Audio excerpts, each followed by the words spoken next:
जो स्टोरी है वो है जकार्ता इंडोनेशिया की। अब पता है जकार्ता बिल्कुल वैसी सिटी है जैसे कि हमारे दिल्ली एंड मुंबई।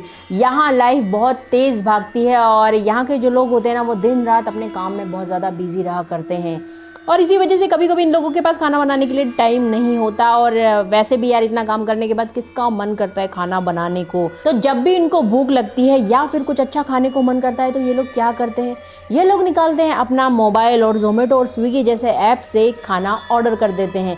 एंड थोड़ी ही देर में इनके डोर पे एक डिलीवरी बॉय खड़ा होता है इनके खाने का ऑर्डर लिए हुए। जकार्ता में भी एक ऐसा ही ऐप बहुत ज़्यादा फेमस है जिसका नाम है गोजैक। लेकिन ये सिर्फ एक फूड डिलीवरी ऐप नहीं है बल्कि ये 3 चीज़ों का मिक्सचर है।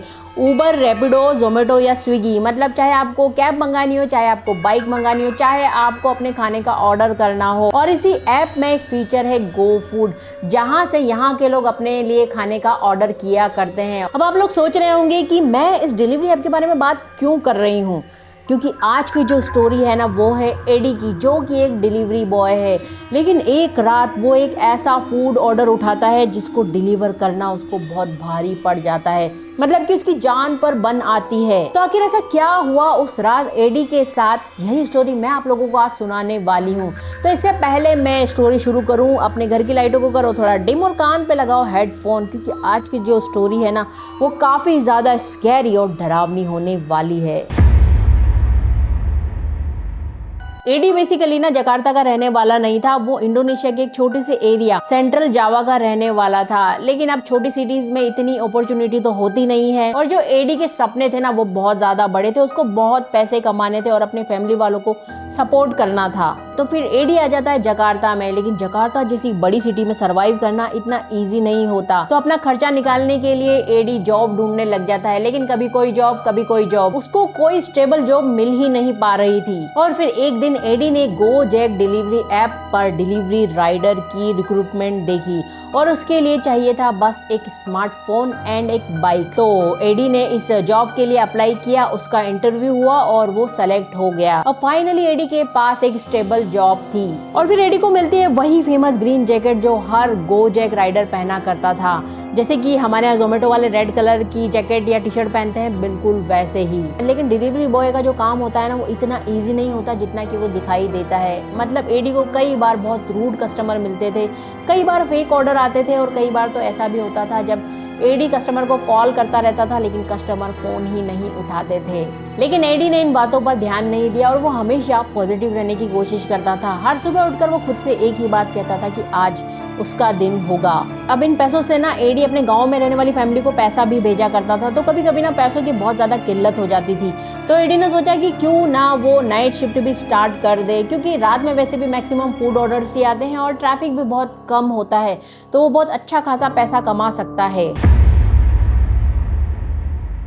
ये घटना है उस रात की जब एडी कर रहा था नाइट शिफ्ट। अब उस पूरे दिन ना बहुत तेज बारिश हुई थी। वैसे शाम होते होते बारिश तो रुक गई थी लेकिन सड़कें अभी भी गीली थी और स्ट्रीट लाइट सड़क पर पड़े हुए पानी में रिफ्लेक्ट कर रही थी और हवा में मिट्टी और बारिश की मिली जुली खुशबू थी। मतलब ओवरऑल जो वहाँ का एटमॉस्फेयर था ना वो काफी पीसफुल था। और एडी सड़क के किनारे अपनी बाइक लगाकर उसी के ऊपर बैठा हुआ था और अपने अगले ऑर्डर का इंतजार कर रहा था और साथ ही टाइम पास करने के लिए वो सोशल मीडिया भी स्क्रॉल कर रहा होता है कि तभी गोजैक पर एक रिंगटोन बजती है।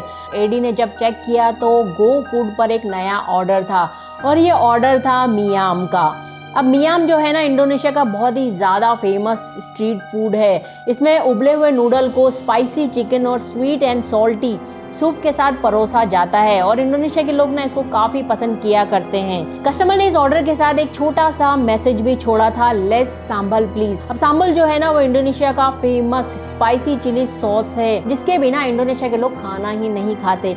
जैसे हमारे यहाँ रेड चटनी होती है ना, बिल्कुल वैसा ही लेकिन उससे कहीं ज्यादा तीखा। एडी ने ऐप के इनबिल्ट चैट बॉक्स में कस्टमर को रिप्लाई किया, please wait for your order, I am on the वे।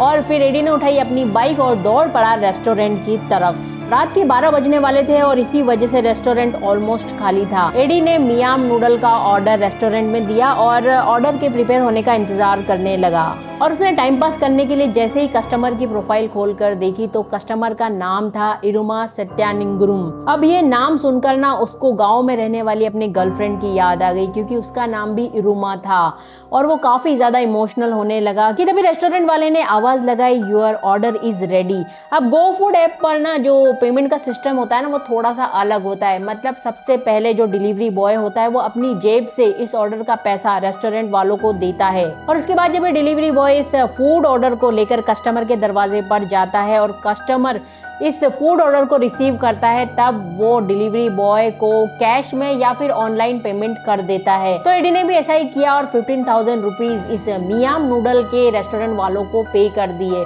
जो कि इंडोनेशियन रुपीज में था, और उनसे वो गरम नूडल्स का पैकेट ले लिया। एंड फिर उस गरम नूडल के पैकेट को लेकर वो आ जाता है पार्किंग लॉट में अपनी बाइक लेने के लिए। कि तभी उसको महसूस हुआ कि कोई तो उसको घूर के देख रहा था। जब एडी ने पलट कर देखा तो वहाँ कोई भी नहीं था, सारा पार्किंग लॉट खाली था, बस 3-4 बाइक खड़ी हुई थी और कोई भी इंसान वहाँ पर नहीं था। तो एडी को लगा कि मे भी 3-4 रात से वो नाइट शिफ्ट कर रहा है तो इसी वजह से शायद उसको वहम हुआ होगा।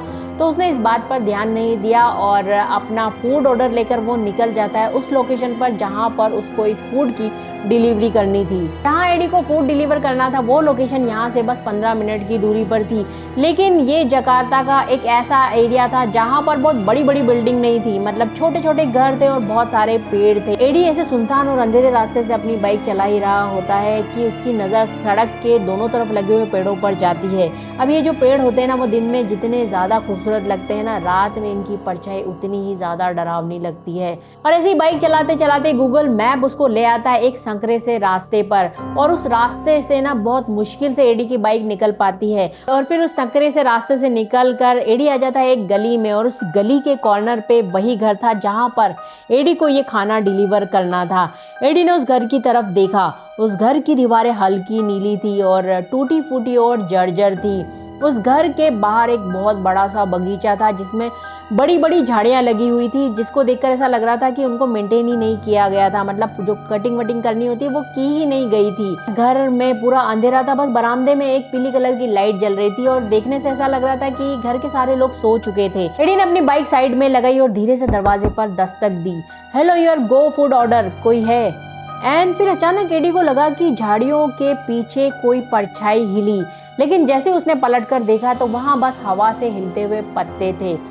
फिर अचानक घर के अंदर की लाइट जलती है और जो घर का दरवाजा होता है ना वो चरमराते हुए खुलता है। एंड उस घर के अंदर से एक 60-65 साल का बूढ़ा आदमी निकलता है जिसने व्हाइट कलर की शर्ट और सरंग पहना हुआ था। अब जो सरंग होता है ना वो हमारी लुंगी की तरह ही होता है, लेकिन इंडोनेशिया के जो आदमी लोग होते हैं ना वो इसको घर के अंदर या नमाज पढ़ते समय पहना करते हैं। उस बूढ़े आदमी ने एडी को सर से पांव तक देखा। एंड फिर जब उस बूढ़े आदमी की नजर एडी के ग्रीन जैकेट पर गई तो उस बूढ़े आदमी ने पूछा कि क्या तुम फूड ऑर्डर डिलीवर करने आए हो? तो एडी ने कहा यस सर, मिस इरुमा ने ऑर्डर किया था, और वो गरम नूडल का पैकेट उस बूढ़े आदमी को थमाने लगा। और जैसे उसने ये नाम सुना ना तो उसके चेहरे पर एक अजीब सा डर आ गया था और उसने कांपती हुई आवाज में एडी से कहा, क्या सच में मिस इरुमा ने ऑर्डर किया था? एडी ने हाँ में अपना सिर हिलाया। अब वो बूढ़ा आदमी बहुत देर तक तो शांत रहा और लगातार एडी को घूरने लगा। फिर अचानक उसने वो गर्म नूडल का पैकेट एडी के हाथ से लिया और एडी से कहा कि प्लीज वेट हियर, मैं घर के अंदर से पैसे लेकर आता हूँ। एडी वहीं बरामदे में लगी बेंच पर बैठ जाता है और वहां से उसको उस घर का पूरा बगीचा दिख रहा था कि तभी उसकी नजर जाती है बगीचे के कॉर्नर पे लगे एक व्हाइट कलर के टेंट पे, और उसके नीचे ना बहुत सारी कुर्सियां एक के ऊपर एक तह करके रखी हुई थी और जो फर्श था ना उस पर रेड कलर की पंखुड़ियां बिखरी हुई थी। अब इंडोनेशिया के छोटे शहरों और गाँव में लोग ना शादी, फ्यूनरल या कोई भी जो फंक्शन होता है वो अपने घर के बगीचे में ही करवाते हैं।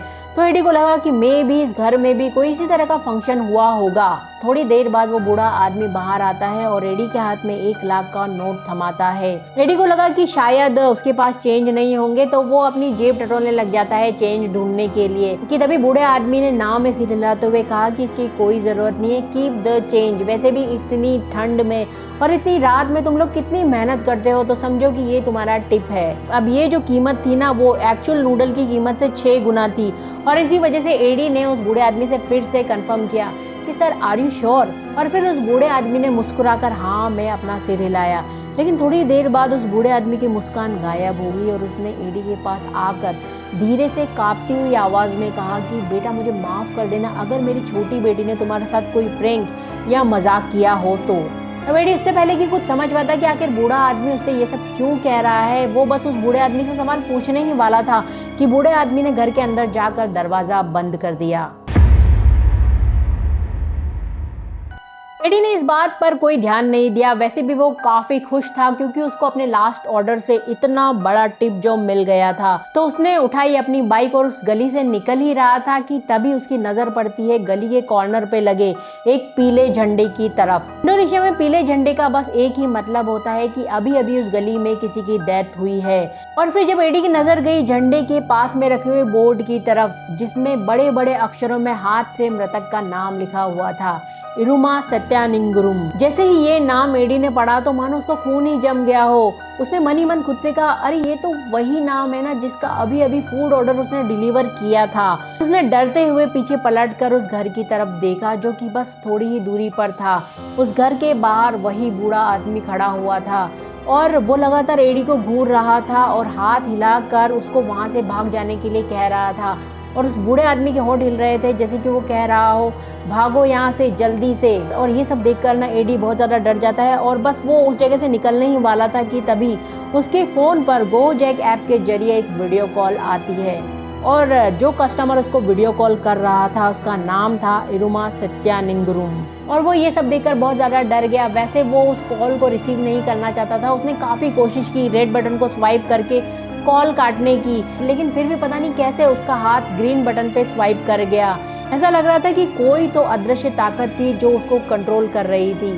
कॉल कनेक्ट हो गया और जो वीडियो कॉल पे एडी को दिखाई दिया ना उसने उसकी रूह कपा दी। वीडियो कॉल पर एक लाश थी जो सिर से पैर तक सफ़ेद कफन में लिपटी हुई थी और उस लाश के सिर का हिस्से और पैर का जो हिस्सा था ना उसमें सफ़ेद कपड़े को रस्सी से बांधा हुआ था। इंडोनेशिया की लोक कथाओं के अनुसार और इस्लाम धर्म के अनुसार जब भी किसी को दफनाया जाता है ना तो उसको इसी तरह कफन में लपेटा जाता है। इंडोनेशिया के लोग इस भूत को पोचोंग कहते हैं। और फिर एडी को उस पोचोंग का चेहरा दिखाई देता है जो कि पीला और काफ़ी सड़ा गला था। उसकी आंखों की जगह दो गहरे काले खोखले गड्ढे थे। उस पोचोंग की जो नाक थी ना उसमें रुई ठुसी हुई थी। और फिर वो डरावना सा पोचोंग फोन की स्क्रीन के एकदम पास में आया और सड़े गले होठों से मुस्कुराकर बड़ी ही डरावनी आवाज में उसने एडी से कहा, thank you for delivering the food. फिर ये डरावना मंजर देखकर एडी के हाथ से उसका फ़ोन छूट जाता है और फिर उसका दम बहुत बुरी तरीके से घुटने लग जाता है। और वो काफ़ी कोशिश कर रहा था अपनी बाइक को बढ़ाने की, लेकिन उसके हाथ जैसे जाम हो चुके थे। फिर अचानक उसकी आंखों के सामने अंधेरा छा जाता है और वो बाइक समेत ही जमीन पर गिर जाता है। और जब उसकी आंख खुली तो सुबह हो चुकी थी और वो जकार्ता की मेन रोड के बगल में ही लेटा हुआ था और उसके थोड़ी ही दूर पर उसकी बाइक अच्छे से पार्क की हुई थी। उस सड़क से जो भी कारें गुजर रही थी और आते जाते हुए लोग थे ना वो उसको बड़े ही अजीब नज़रों से देख रहे थे। घबराकर एडी उठता है और फटाफट अपना फ़ोन चेक करने लग जाता है, लेकिन उस ऐप में कल रात की कोई भी हिस्ट्री नहीं थी, ना ही कोई रिकॉर्ड था। तब जाकर एडी ने राहत की सांस ली और खुद से ही कहा कि थैंक गॉड, इसका मतलब ये है कि कल रात में कुछ ज़्यादा ही थक गया था और यहाँ बस मैं लेटा ही होऊंगा और मुझे पता नहीं चला और पूरी रात में यहीं सोता रहा और शायद मैंने एक डरावना सपना देखा होगा। और ये सोचकर जैसे ही एडी ने ग्रीन जैकेट की जेब में अपना हाथ डाला तो मानो उसका खून फिर से जम गया हो, क्योंकि उसकी जेब में वही 1 लाख का कड़क नोट जैसा का तैसा रखा हुआ था। अगर कल रात एडी ने किसी घोस्ट को फूड डिलीवर नहीं किया था तो वो 1 लाख का नोट उसकी जेब में कैसे आया। तब जाकर एडी को समझ में आया कि कल रात जो उसके साथ हुआ वो कोई सपना नहीं था, बल्कि रियल में उसने किसी घोस्ट को फूड डिलीवर किया था। और उस रात के बाद से ना एडी ने कभी भी नाइट शिफ्ट नहीं की, क्योंकि उसको ये बात समझ में आ गई थी कि फूड का ऑर्डर सिर्फ जिंदा लोग नहीं बल्कि मरे हुए लोग घोस्ट भी किया करते हैं।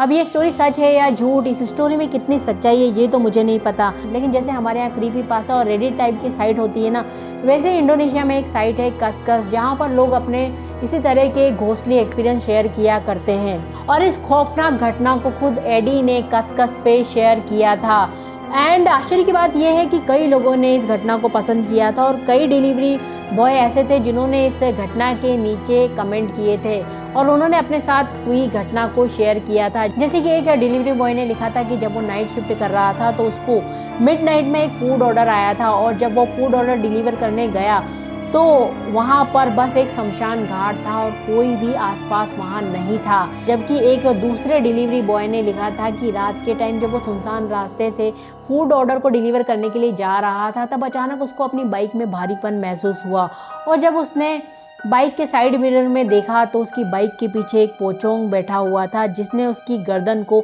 दबोचे हुए था।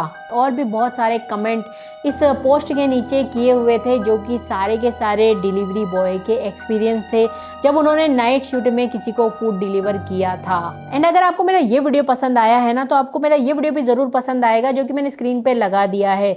तो जाओ और फटाफट देख लो और एक प्यारा सा कमेंट ज़रूर कर देना। Bye bye.